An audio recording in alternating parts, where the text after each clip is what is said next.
Punching fist, American flag, fire.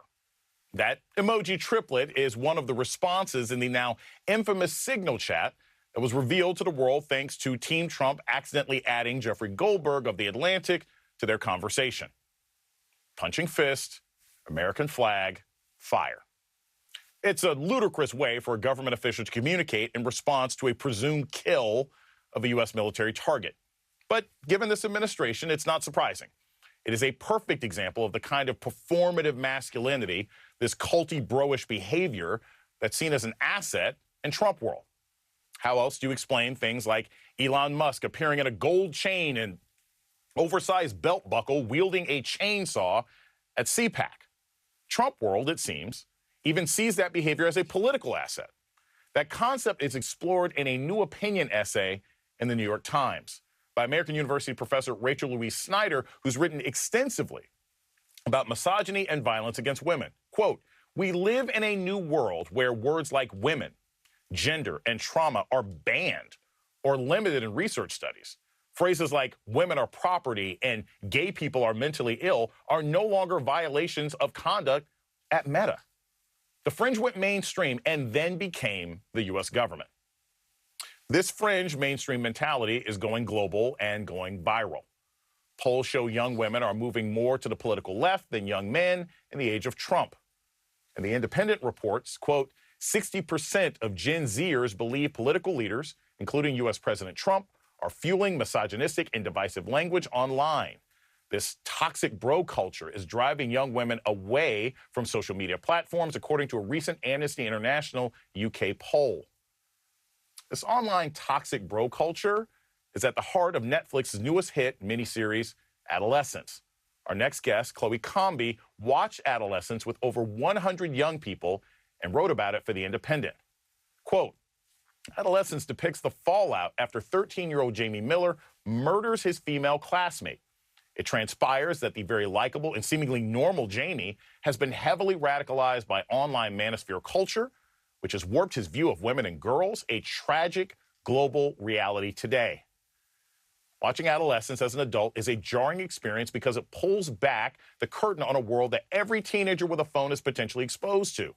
But watching it with teenagers and young adults made me realize that while the problem is prevalent among young people, the solutions might lie with them too.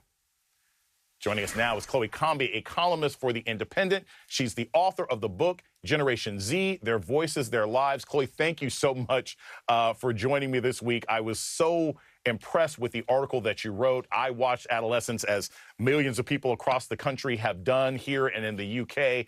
I'll just start with this. After you watched the series, what compelled you to want to watch it with young people? I know a lot of people who are parents watched it and were terrified. They wanted to go into their kids' phones or sit down and have a conversation. What made you think I need to get 100 young people together and sort of have a group discussion of this experience? So two things. Number one, obviously, lots of the responses and reactions to adolescents were coming from adults who, you know, with all their good intentions, don't live in those teenage worlds, which is precisely, I think, what the show highlighted, how much there's kind of a chasm between adults and sort of Gen A and Gen Z. But the second one was, lots of my work revolves around working with and researching young people. I've interviewed thousands of young people for books and podcasts, is quite often we have a tendency to really focus on the very worst of young people and sort of really exacerbate the bad stuff. And what quite often gets ignored, and I think this particularly might be true with young men, is there's lots of really good kids as well with good ideas. And quite often, in our hurry to really understand what's going wrong, we don't want to understand or think about what's going right. And I think it's really important. So I did this screening and I was really interested in the response of all young people, but I think I probably included more responses of young men, which were really interesting. And I think they're not just their kind of ideas, but their solutions. And the solutions they were passing on to like younger brothers and younger people in their communities were actually really hopeful, I think. And that, I think, was one of the reasons the piece, I think, resonated with people. Yeah, one of the things that I was fascinated by is you said, you know, when you talk to these young people, the happiest young men were the ones who had community outside of online spaces. They're the ones who had a football team. They were the ones who may have been active in their churches. They're the ones who had good relationships with older brothers and sisters and things like that. And that was sort of an optimistic sort of takeaway.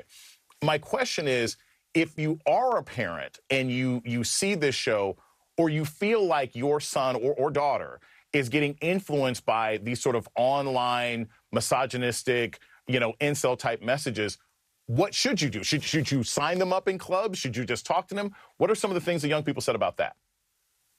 Well, so three things really. I do think the loss and the sort of cessation of real life communities has essentially been one of the sort of missed and greatest tragedies globally, because I think when you're in the real life and in real life communities and you have that kind of inspiration and humanity that you get from real life experiences that I think are absent from online ones, which are often quite toxic. And I think it reminds young people of each other's humanity, and it doesn't promote that sort of division that online communities do.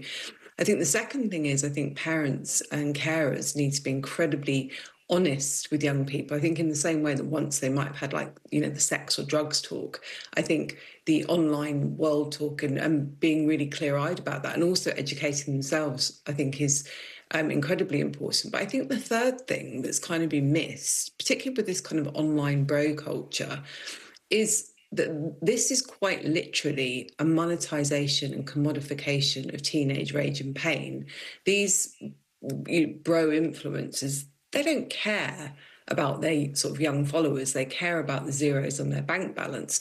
Right. And that is a far more powerful message than banning or saying, oh, these are bad boogeymen, which kind of reinforces their cool outlaw image. It's much better to kind of, as I say in the piece, kind of Wizard of Oz them and pull back the curtain on what the true intentions are.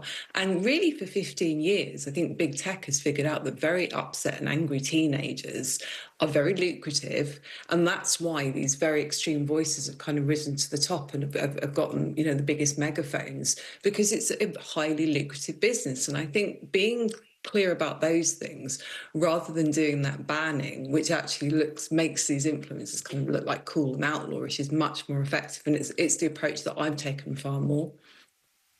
That makes a lot of sense. Telling a 14-year-old Andrew Tate thinks you're a sucker, right? Thinks you're a fool is probably going to motivate them more than, just don't look at Andrew Tate. Chloe Combi, thank you so much for your research. Really appreciate it.